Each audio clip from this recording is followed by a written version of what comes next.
Bonsoir à toutes et à tous et bienvenue sur El Marhaba. Quel plaisir de vous retrouver pour ce nouveau numéro de Microscope. Soyez les bienvenus. Le titre de l'émission Algérie, 2 points. Une visite tant attendue, certes pas officiellement annoncée par Alger, mais en tout cas une chose est sûre, c'est que la presse en parle énormément, les partis politiques, les observateurs. C'était annoncé comme une arrivée en grande pompe avec un programme qui a aussi été évoqué. C'est la visite du président algérien Abdelmadjid Tebboune qui devait donc avoir lieu entre le 2 et le 5 mai, qui est donc officiellement annulé. Le titre de l'émission, la visite du président Tebboune à Paris est annulée. On va essayer avec nos invités de comprendre pourquoi cette visite a été annulée. Mais en ce 18 avril 2001, bien évidemment, c'est une date, en ce 18 avril 2023. C'était le 18 avril 2001, ce jour-là, au sein de la gendarmerie à Douala. Donc le jeune Massine Issa Guerma, seulement âgé de 18 ans, a reçu une balle à l'intérieur de la gendarmerie. Quelques heures plus tard, il trouvera la mort. On se souvient du 18 avril 2001, mais aussi du 18 avril, du 20 avril 2001, le printemps berbère. 128 morts, 300 handicapés, 5000 blessés, des dizaines de milliers de familles touchées à travers le pays. Des chocs psychologiques. Voilà, encore une fois, malheureusement, en 2001, le sang a coulé dans cette région algérienne qui est donc la Kabylie. Mais on y reviendra dans le cadre de nos prochaines émissions, certainement. Mais il fallait effectivement revenir sur ce jeune, voilà, de 18 ans qui malheureusement a été arrêté et a reçu une balle au sein de la gendarmerie, ce qui lui coûtera, la mort. On y reviendra dans le cadre de nos prochaines éditions pour en parler. Donc avec nous au téléphone, militant politique hirakiste de tout temps. Il n'a pas raté un seul dimanche, sans compter les autres rassemblements. Tahar Sisri, bonsoir. Bonsoir Chavan, bonsoir à tous les téléspectateurs, merci de m'avoir invité. Merci d'être avec nous d'abord, excusez-nous encore une fois pour cette petite quinzaine de minutes de retard. Va venir nous rejoindre sur le plateau Gamal Abina, analyste politique, spécialiste des questions internationales et puis enseignant, militant FFS, hirakiste, Abderrahim Moussawer. Tahar Sisri, je commence donc par vous, merci de votre présence.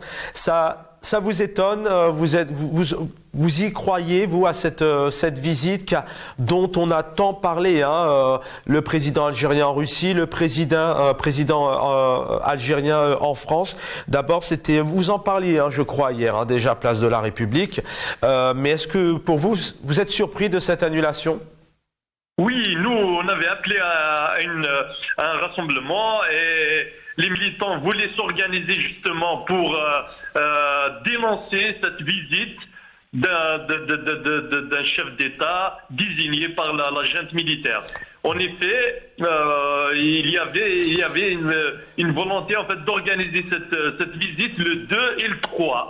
Par contre, vous savez, en Algérie, comme ça bouillonne entre les différents clans, donc rien n'est sûr. Donc ils essaient en fait de lancer comme ça des ballons de sonde quand ils voient que un clan qui n'est pas content ou il tente d'organiser la riposte et de perturber la visite de Tebboune. Donc ils essaient en fait de se réorganiser parce que entre les clans aujourd'hui il y a une guerre. Il y a une guerre, donc ils n'arrivent plus à se mettre d'accord sur le futur de cette marionnette qui est désignée par un clan qui n'est plus là. Donc aujourd'hui, je pense que les clans ne sont pas d'accord en fait sur la future marionnette du régime. Voilà pourquoi en fait eux aujourd'hui ils n'arrivent pas en fait à se mettre d'accord sur la date de la visite ou pas, parce que oui. on n'est jamais sûr en fait de cette visite.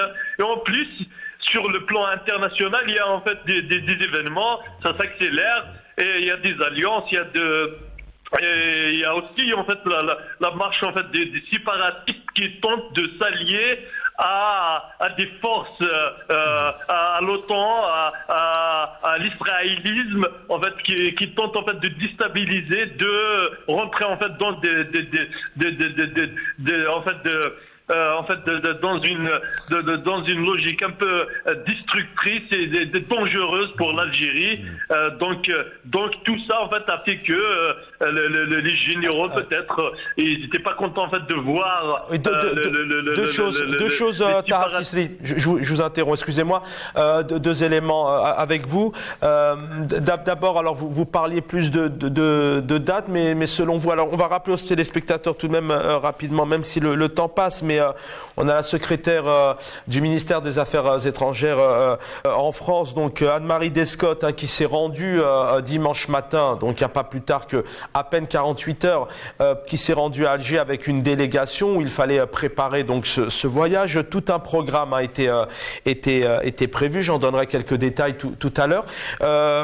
Pourquoi est-ce que... Alors, aussi, juste selon Jeune Afrique aussi, apparemment, c'est un coup de fil du nouveau ministre des Affaires étrangères algérien, donc Ahmed Attaf, qui a pris contact avec son homologue français, donc pour annoncer cette visite qui a été annulée.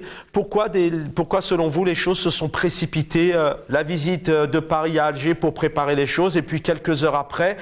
Alger qui fait marche arrière et qui appelle Paris pour lui dire écoutez, c'est pas possible, selon bien sûr actuellement, selon les éléments que nous avons. Parce que la décision n'appartient pas à Tebboune, n'appartient pas au ministre des Affaires étrangères, n'appartient pas aux civils. C'est une décision qui appartient aux militaires et les Algériens, ils le savent. Ils savent que les militaires n'arrivent plus à s'entendre entre eux. Ils n'arrivent plus. Il est lié en fait à la logique en fait atlantiste. Donc Mohamed Qaïdi qui est lié à la logique atlantiste. Lui, il était plutôt en fait favorable à cette visite et aussi Najbara et les Toufiq, les Nizar, donc ça bouillonne. C'est ça, la réalité en fait aujourd'hui, c'est que ils n'arrivent plus à s'entendre sur le futur, leur future marionnette. Donc peut-être Tebboune ne fera plus partie en fait de la feuille de route du régime, ou parce que ils savent que la communauté algérienne en France va se mobiliser contre cette visite. Donc ils essaient en fait de recadrer les choses, de s'organiser autrement. Donc et en plus il y a le contexte international. Et il faut le dire parce que le pouvoir algérien n'est pas clair sur sa position. Et une fois avec les Russes en fait tirent en fait vers la Russie, l'OTAN, donc la France et les États-Unis et la Grande-Bretagne ils tirent vers le clan. Il était aussi question de l'OTAN, donc eux, ils n'arrivent plus à se positionner. Donc, et maintenant, on essaie de leur forcer la main. Du coup, ils sont perdus. Dernier point avec vous, effectivement, il était question dans le cadre de cette visite que cette crise, notamment géostratégique, la place de l'Algérie au Sahel, mais aussi l'Ukraine, la Russie, soit évoquée. Un dernier point avec vous, je sais que vous avez certainement des éléments. Est-ce qu'aussi le président algérien n'avait pas craint d'avoir peut-être un accueil chaleureux par son homologue, puisqu'il était même question qu'il arrive, qu'il soit récupéré en hélicoptère pour arriver aux Invalides de l'aéroport aux Invalides? Mais est-ce le président algérien, Alger en général, n'avait pas crainte aussi de voir une forte mobilisation de cette diaspora? Il y a des millions d'Algériens et des Algériennes aujourd'hui qui sont contre ce pouvoir en France, en Algérie certes, mais en France. Est-ce que le président n'avait pas crainte aussi de remettre en jeu là l'accueil qui lui aurait été fait par ses compatriotes, par les citoyens et citoyennes algériennes de la diaspora? De toute façon, les militants commençaient à s'organiser, pour vous le dire, s'organiser sur tous les plans, parce que on commençait à réfléchir comment en fait dénoncer sur le terrain avec des actions concrètes, pour montrer que le peuple algérien n'a jamais voté cette marionnette illégitime. Donc Tebboune, il est illégitime. Donc le peuple algérien effectivement commencer à s'organiser. Le 23, on a prévu une marche en même temps pour les triples anniversaires du printemps berbère et pour dénoncer cette visite honteuse d'un chef d'État qui est illégitime. Donc, certes, et vraiment 10 secondes, ça, ces mobilisations, ces rassemblements, ce que vous étiez en train de préparer, c'est quelque chose précisément qui déstabilise, dont Alger a peur aujourd'hui, a craint aujourd'hui pour son image, bien pour sûr, plein de choses. Parce que nous, sur tous les plans, on a tenté en fait d'empêcher en fait, sur tous les plans, même l'hélico, on s'est dit voilà, si eux ils vont tenter de le passer par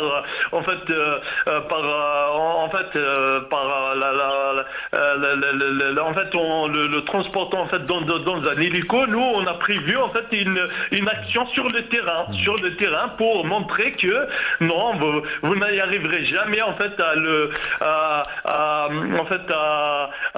nous imposer un chef d'État illégitime. Donc merci, c'est clair. On voulait dénoncer, on avait un plan précis pour en fait faire des actions concrètes pour empêcher en fait l'arrivée en fait dans les bonnes conditions d'une marionnette illégitime. Merci, c'est clair. Merci Tahar Cissé d'avoir été avec nous. Donc militant politique Hirakis. Voilà, il vient de nous rejoindre, les aléas des bouchons parisiens. Et je le précise pourtant, messieurs, vous êtes partis bientôt avec nous sur le plateau. Donc Abderrahim Moussaouer, enseignant militant FFS, hirakiste. Bonsoir Abderrahim. Merci. Bonsoir Chaban, merci pour l'invitation et bonsoir à tous les téléspectateurs de Al-Maghribia. Merci. À vos côtés avec nous ce soir, analyste politique spécialiste des questions internationales, Gamal Abina. Bonsoir. Oui, bonsoir Chaban, bonsoir à tout le monde. Merci d'être là tous les deux. On va revenir bien évidemment, on va essayer de comprendre. Il est 19h25, on est ensemble jusqu'à 19h50. Juste derrière, vous retrouverez bien évidemment l'édito de mon ami confrère Jamaldine Benchenouf. Messieurs, voilà, c'était attendu. Alors pas annoncé officiellement, certes, mais tout le monde en parlait. Abdelmadjid Tebboune, président algérien, donc en France, le président algérien en Russie. Je donne 2-3 éléments et ensuite vous allez prendre la parole le maximum pour vraiment exploiter au sens positif du terme vos analyses. Donc je rappelle que Paris s'est rendu tout de même à Alger dimanche avec une délégation au nom de Anne-Marie Descotte, qui est secrétaire donc secrétaire général du ministère des Affaires étrangères. Il était question vraiment d'organiser que le président algérien puisse passer d'aéroport aux Invalides en hélicoptère, escorté par la garde républicaine. Il aurait dû. Donc, il serait vu descendre les Champs-Élysées avec ce magnifique drapeau algérien, logé à l'hôtel Marigny.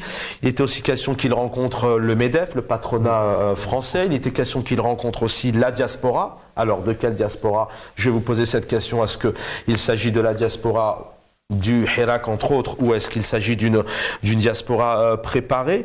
Voilà, une rencontre aussi avec les représentants de la Grande Mosquée de Paris, bien sûr des questions d'agriculture, économique, etc. Donc il y avait tout un programme de préparé.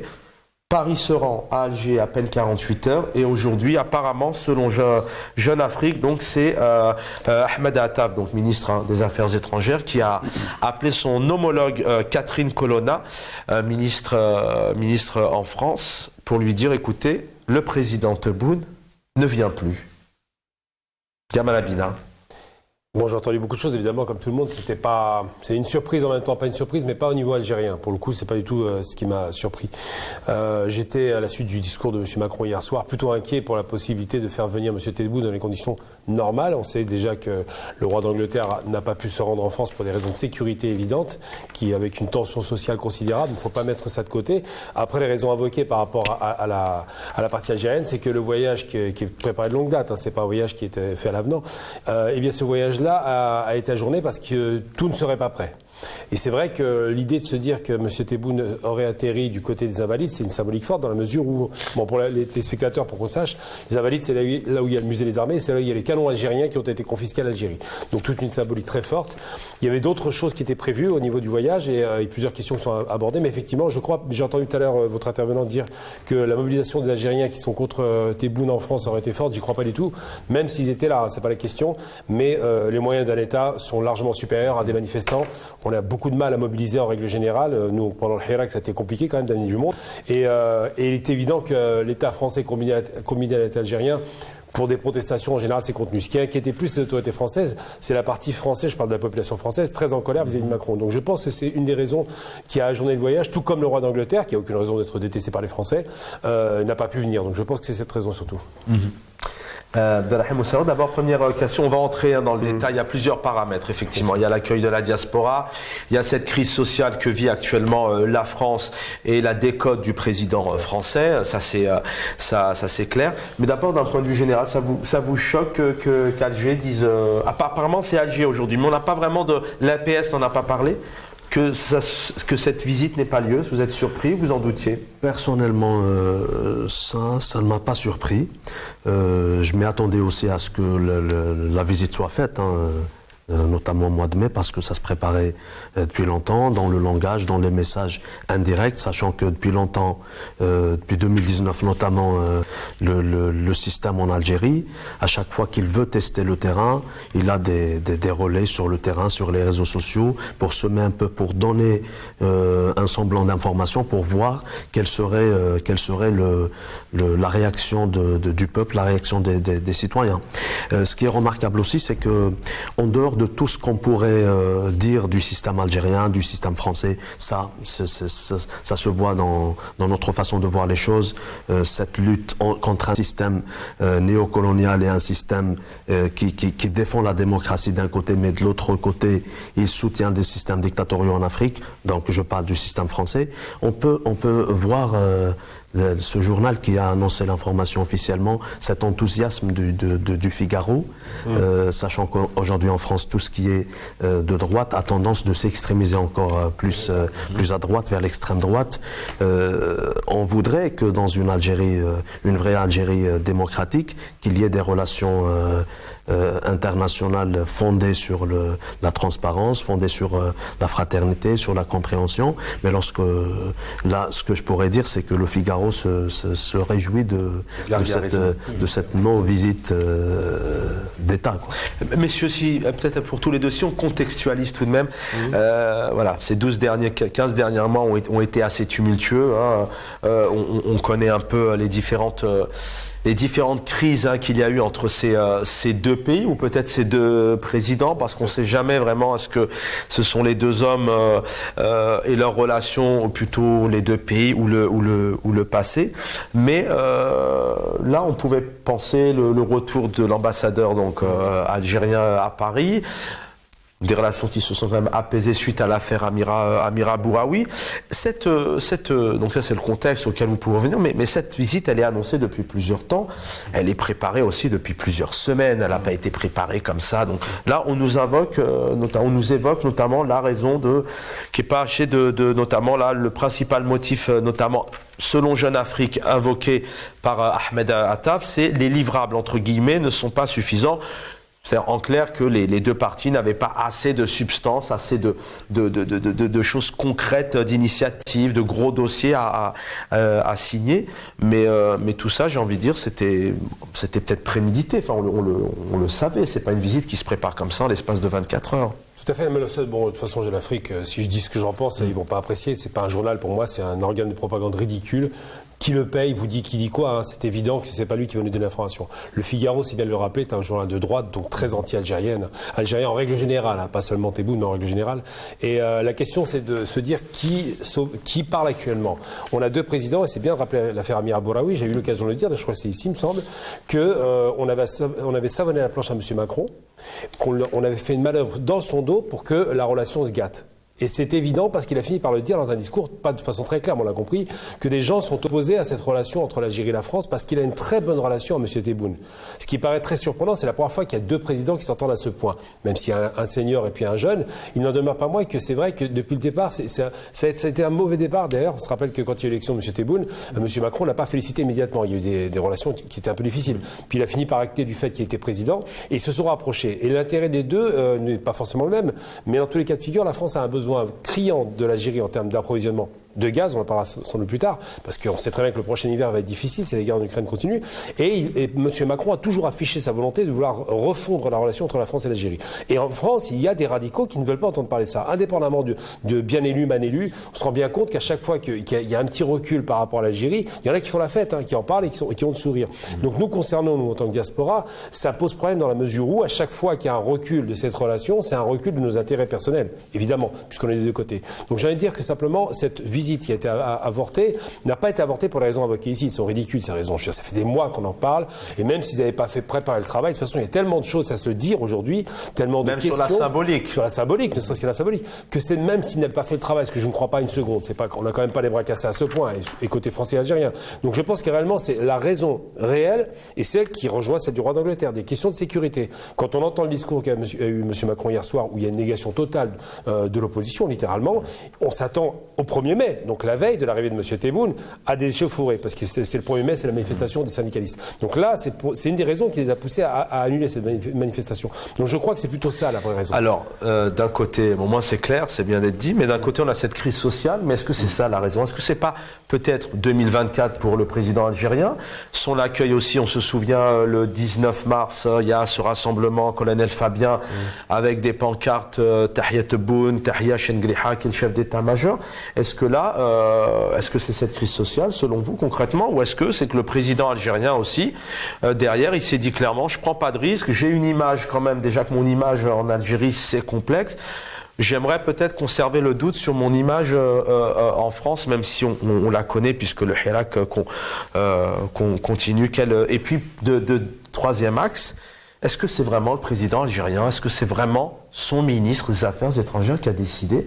Est-ce que c'est pas à un moment donné le corps militaire? Est-ce que je pense que devant l'opacité de cette situation, ce qu'on a c'est-à-dire l'obligation de faire, c'est d'analyser tout ce qu'on a entre les mains. Bien sûr. Là aujourd'hui, par exemple, ici en France, il faut dire clairement que le système français, à sa tête Macron, l'Élysée, livre ce pays, la France, dangereusement à l'extrême droite. Donc il n'est pas question que des relations, que ce soit quelle que soit la nature du système en Algérie, lorsqu'on parle d'Algérie, on parle d'un système, on parle d'un peuple, on parle d'un pays. L'extrême droite en France ne veut pas du tout saluer une éventuelle relation bilatérale avec la France, avec l'Algérie. Ça, c'est du côté français. Du côté algérien, il faut pas oublier. Je rappelle seulement que c'est pas la première fois qu'un président français entretient de bonnes relations avec un président algérien. On avait un président qui était sur un fauteuil roulant, à qui on a vendu c'est-à-dire cette alacrité, un président intelligent qui pouvait même prendre des décisions. Donc ça a toujours été le cas entre l'Algérie et la France, puis l'indépendance de l'Algérie. Tous les présidents qui sont passés en Algérie par le Mouradia, qu'ils soient virulents ou pas envers la France, anciennement coloniale, parce qu'il jusqu'à aujourd'hui, il joue toujours sur cette fibre historique, l'ennemi éternel, l'ancien colonisateur. D'ailleurs, c'est des propos, des éléments du langage qu'utilisait Tebboune en 2019. En disant clairement, comme les anciens présidents, à chaque fois que l'occasion se présentait, à chaque fois qu'ils avaient besoin d'avoir ce sentiment sensationnel du côté du peuple algérien, l'ennemi, la France, la diaspora algérienne, faites ce que vous voulez, personne ne vous touchera, on sera toujours à vos côtés. Donc vous voyez les éléments du langage qu'utilisait Tebboune, ça c'était sa campagne électorale. Après, il y a la difficulté aujourd'hui pour un président qui depuis 4 ans n'a pas mis les pieds dans une wilaya. Comment il va mettre les pieds dans un pays que lui-même il qualifiait d'ancien colonisateur, un pays, la France, on n'en a pas besoin. Et puis sur le plan diplomatique, je pense qu'aujourd'hui, avec ce qui se passe en Europe, la guerre russe, la Russie et l'Ukraine, le pouvoir algérien, vu le positionnement stratégique de la Russie, de la Chine, du Brésil, etc., le régime algérien a peut-être plus besoin de la Russie que de la France. Notamment ce qu'il se passe en Afrique, des pays africains, l'Afrique subsaharienne, l'Afrique de l'Ouest centrale, qui commencent plus aujourd'hui à réorienter leurs relations bilatérales avec la Russie et la Chine qu'avec la France. Tahar El-Sisri nous parlait tout à l'heure de cet accueil, on peut imaginer, mais je pense que de nous trois. D'ailleurs, vous êtes peut-être le mieux placé pour... Si je me permets juste un autre point très important, c'est que le 19 mars dernier, ça, je ne suis pas tout à fait d'accord. La diaspora algérienne, Tebboune, lorsqu'il a été désigné en 2019, son ennemi numéro un, le lendemain de sa désignation, c'était le Hirak de la diaspora parce qu'ils avaient préparé des emprisonnements, des arrestations abusives, arbitraires en Algérie à l'encontre de nos concitoyens et nos concitoyennes. Et cette partie du Hirak qui dérange jusqu'à aujourd'hui, c'est le Hirak de la diaspora. Parce que le fait de faire une marche à Paris, des manifestations avec des milliers de citoyens pour un président illégitimement désigné qui veut embellir son image à l'international, faire une visite à Paris, et de l'autre côté vous avez des milliers d'Algériens qui dénoncent cette visite, pour lui c'est un échec, c'est un échec international. C'est surtout le fait que les moyens de l'État, non mais les moyens de l'État empêcheraient, on a fait plusieurs manifestations, on les connaît, quand ils veulent pas de nous, ils savent faire, hein. Je veux dire, même pour la Palestine en 2014, ils ont su nous casser, c'est pas difficile. Un État est capable de stopper une communauté étrangère, minoritaire, visible tout de suite. Je veux dire, quand la police voit des Maghrébins, ils savent comment nous arrêter. La question qui se pose, c'est pas le fait de pouvoir investir. La manifestation du 23, par exemple, on en a parlé, parce que j'ai des amis qui vont y aller, qui ont incité pour que j'en parle à la radio. Donc on est en train de discuter par rapport à ça. Mais une chose est certaine. Il y a une chose qui est vraie, c'est que on prépare un véritable tapis rouge à l'extrême droite. Et l'ironie du sort, c'est que la fille du tortionnaire algérien Le Pen, qui est d'ailleurs actuellement à l'hôpital, cette fille qui a été éduquée dans la haine de l'Algérien, parce que c'est ça qui fonde l'extrême droite française, c'est l'Algérie, hein, c'est pas autre chose. Et bien ces filles-là risquent d'arriver aux commandes, mais contrairement à Mélanie en Italie, qui est pragmatique et qui s'est rapprochée de l'Algérie, alors que c'est l'extrême droite, elle ne voudra pas de relation. Elle a dit directement, c'est casser la relation. Ça, c'est la première chose. Deuxième chose, par rapport à l'opposition, il y a une opposition en Algérie qui existe, évidemment, comme en France. Je parle de Hirak. Et il y a aussi ceux qui suivent le président. Faut le biais. Je ne suis pas tellement d'accord sur le fait de dire qu'il ne peut pas se déplacer d'une ou à l'autre. Il a quand même fait le déplacement pour les jeux de Oran. J'ai dit, il ne l'a pas fait. Non, mais je parle de Oran. Bon, il en a fait très peu, en tout cas. Enfin, en tout cas, il ne s'est pas beaucoup offert de bain de foule. Il ne fait pas de bain de foule, c'est vrai. Pas de bain de foule, je suis d'accord, mais il était à Oran quand même, et on s'est rendu compte qu'il y avait quand même une petite popularité. Ça ne veut pas dire qu'il est populaire en Algérie. Ça veut dire que l'Algérie a peur, dans son ensemble, je ne parle même pas de ceux qui sont pour et les contre, elle a peur de la visite présidentielle à Oran. Non, du tout, c'était par rapport aux Jeux méditerranéens. Sur les Jeux méditerranéens. Ça, c'est un événement international. Oui, c'est un événement. Moi, je parle d'aller visiter. Oui, j'entends bien, c'est pour ça. En tant que président, je suis d'accord. Mais ce qui se passe, c'est que la question, c'est pas une question de popularité, parce que beaucoup de présidents sont impopulaires. La question qui se pose, c'est quoi? C'est la question de la peur. En Algérie, par exemple, quand il n'y a pas eu en 2011, et tant mieux d'ailleurs, de manifestations de masse et de tueries, c'est parce qu'on a un souvenir difficile de 88, de 5 octobre. Et aujourd'hui, les Algériens, ils sont dans le wait-and-see. Ils regardent, ils se disent, bon, c'était pas bien, mais on va vérifier. C'est-à-dire que c'est toujours très mesuré dans la mesure où, s'ils avaient voulu revenir, le Hirak, il y a une puissance, c'est 20 millions de personnes dans la rue, c'est énorme, c'est jamais vu dans l'histoire de l'humanité. Eh bien, ils seraient revenus. Aujourd'hui, ils sont dans l'attente. C'est vrai qu'il y a un attentisme. Après, la question de savoir est-ce que les Algériens de l'étranger qui ont plus de liberté, c'est vrai, vont manifester, oui, mais l'autorité française n'autorisera pas. Ce qui pose problème. Non, mais justement, alors peut-être vous pouvez réagir sur cette. Là, je ne suis pas d'accord, parce qu'on est dans un état de droit en France. Il y a eu des moments des plus délicats, des plus durs, sur le plan social, des manifestations, les gilets jaunes. Actuellement, les manifestations contre la réforme des retraites, on ne nous a jamais refusé un rassemblement, une manifestation. En tant qu'Algérien. Oui, en tant qu'Algérien. On est à côté pour l'instant, il n'y a pas de problème. Il n'y a pas de chef d'État. Quand il y a une manifestation, par exemple, des retraites, ils appellent ça, quand c'est pas demandé à la préfecture, parce qu'en France, il faut demander l'autorisation. C'est incroyable. Eh bien, ils refusent la manifestation, ils appellent ça une manifestation sauvage. Supposons que le président algérien vienne demain. Il y aurait un accueil, peut-être camouflé, peut-être à 200 mètres ou à 500 mètres des Invalides, à République, mais en tout cas, les Algériens, on peut supposer que la diaspora sortirait. Oui, certainement. C'est une question que je vous pose d'ailleurs, et vous pouvez revenir aussi, il y a des choses qui se préparaient déjà. Moi, j'ai changé hier encore à Paris, toujours dans un pacifisme, mais en tout pacifiquement, cas... Oui, c'est ce qu'on me disait encore hier, et c'est le cas depuis le début, mais ça, on le sait, c'est acté.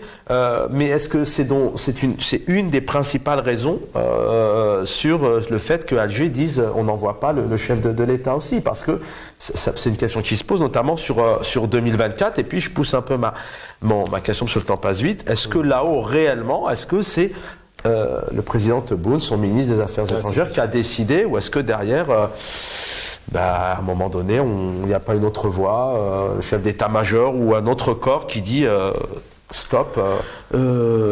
L'habitude du système algérien, c'est d'avoir toujours agi dans l'opacité, c'est-à-dire aucune information claire n'a jamais été donnée depuis 62 jusqu'à aujourd'hui. Après, est-ce qu'on peut centrer les raisons ou les causes de cette annulation de la visite en une seule raison? Je ne pense pas. C'est un ensemble. Du côté français, il y a des manifestations. Il y a d'ailleurs le 1er mai, ça va être une grande marche. Il va y avoir des manifestations. Et moi, je me demande, est-ce que Macron pourrait s'occuper de ça et d'aller faire, c'est-à-dire faire autre chose à l'international. Oui, mais si ça avait été le cas, pourquoi est-ce que la secrétaire se rend à Alger dimanche matin pour préparer l'annulation? Parce qu'il s'agit de relations diplomatiques, après tout. Parce que certains disent aussi, avance la raison pour laquelle il y a eu cette annulation, c'est que tous les dossiers n'étaient peut-être pas prêts. On ne sait jamais. Mais une chose est sûre, moi je peux m'appuyer sur tout ce qui se rapporte à la légitimité populaire. Dans le sens où, en France, il y a des Algériennes et des Algériens qui ne reconnaissent pas, au même titre que nos compatriotes en Algérie. Tu disais tout à l'heure, bien sûr, le système en Algérie, il a une base sociale. Il a une base sociale qu'il avait confectionnée, comme tous les systèmes, qu'il avait corrompu, qu'il avait acheté, etc.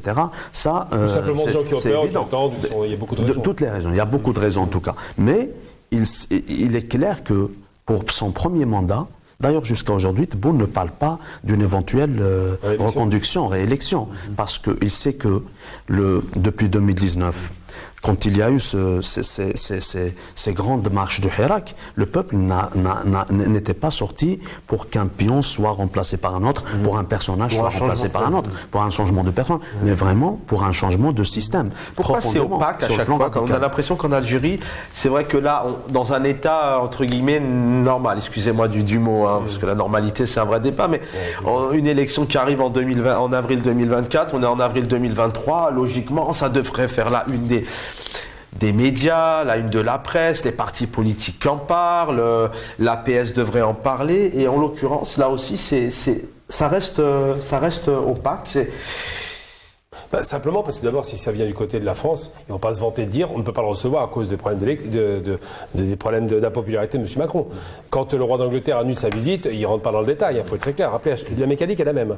Ensuite, j'ai envie de dire une chose, c'est vrai, c'était dit tout à l'heure par toi d'ailleurs, la question de l'importance d'un voyage pour l'Algérie en France. C'est symbolique avant toute chose, ça n'est pas économique. La France n'est pas un énorme acteur pour les Algériens aujourd'hui, puis ils travaillent beaucoup avec l'Italie, et surtout ils sont orientés vers l'Est, les BRICS. La demande officielle a été faite d'adhésion aux BRICS, donc en tant que membre observateur pour commencer. Ce sera rendu au mois de juin. A priori, ce sera positif. A priori, sauf si l'Inde s'y oppose. Mais une chose est certaine, c'est que le curseur a changé. Le rapport Algérie-France n'est plus central pour l'Algérie.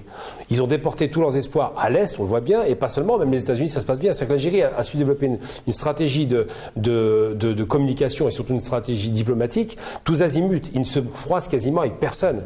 Parce que il est plus central, mais il est peut-être toujours aussi vital, toujours non, aussi du tout, important. non, justement, pas vital. Il n'est pas central, mais l'Algérie parie sur sa diaspora. C'est ça qui fait la différence.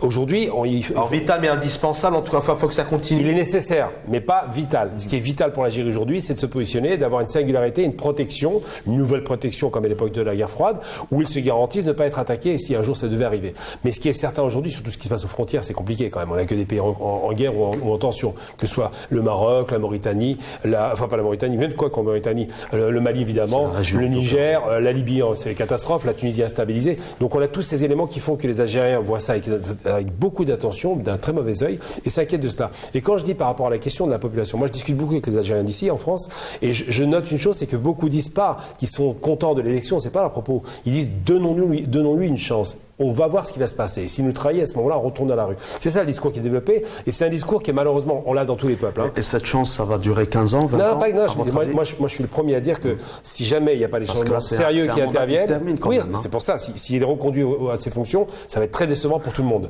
Parce qu'il dit qu'il est un homme de parole, donc normalement en 2024, il ne va pas.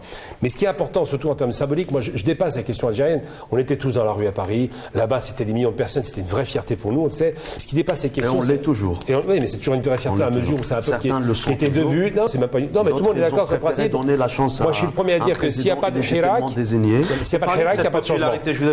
Vous trouvez que le président algérien est populaire? Quand on dit populaire, c'est tout de même avoir quand même. Il a une base. C'est pas qu'il est populaire. C'est comme M. Macron. M. Macron est impopulaire, mais il a une base très solide. Il a 30% de Français qui ont voté pour lui et qui continuent à lui faire confiance. J'en veux pour preuve. Il a reconduit tranquillement ses députés de l'étranger. Sur le deuxième tour, vous voulez dire? Comment d'Emmanuel Macron. Enfin, il y a eu le vote sanction quand même. Hein. Enfin, il y a le vote sanction, mais au premier tour, ils ont fait 30%. Et puis, la base du système de Tebboune en Algérie, c'est la base militaire. Je suis passé avec du militaire et aussi du civil avec le business. Mais comment on peut jauger un président populaire alors que malheureusement il ne peut pas être présent auprès de la population? Qui dit populaire dit population. Il n'y a pas de statistiques, pas de rencontres, pas de bilan, pas de. Il est autant absent sur le terrain que l'État algérien. Parce que ça nous ramène directement aujourd'hui sur la question, sur la façon dont vivent nos compatriotes en Algérie. On est en plein mois de Ramadan, avec toutes ces promesses d'apaisement, alors qu'il y a des centaines de détenus politiques et d'opinion qui sont en Algérie. Elle est où la légitimité aujourd'hui? Là, il y a une crispation qu'on a observée, je suis d'accord. Sur la question des droits de l'homme, sur la question de la dignité humaine, qui se fait découpés en morceaux aujourd'hui en Algérie, où des familles n'arrivent même plus à subvenir à leurs besoins les plus élémentaires. Donc, avant de parler d'un président, d'un système, il faut d'abord passer par le peuple. À partir du moment où ce peuple à qui on a promis, non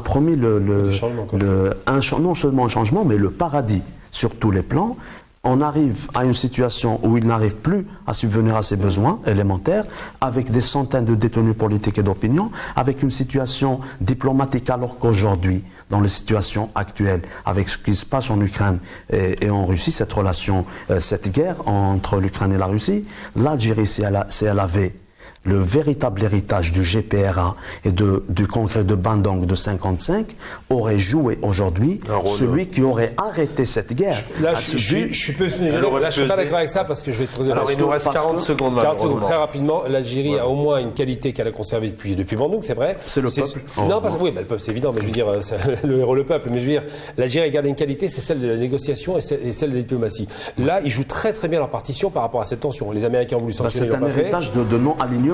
Oui, mais au-delà de ça, c'est ce qu'il ne faut pas trahir. Oui, mais là, stratégiquement, c'est intelligent parce que ça évite d'avoir des ennemis. Après, j'ai envie de dire que pour changer la situation, effectivement, il faut qu'il y ait des réformes en profondeur. Et si ces réformes n'arrivent pas, évidemment, et c'est là où le Hirak est important, il doit rester vigilant. C'est ce que je pense. Merci, messieurs. Merci en tout cas de nous avoir rejoints. 19h50, la visite du président Tebboune à Paris donc a été annulée. On a tenté de comprendre avec différents paramètres ce soir, mais on y reviendra certainement dans le cadre de nos prochaines émissions. Gamal Abina, analyste politique, spécialiste des questions internationales. Abdelrahim Moussawar, militant FFS hirakiste. Et merci à Tal Sisri, hirakiste. Merci à l'équipe en régie. On est dans quelques instants, l'édito de Jamaldine Benchenouf. Bonne soirée.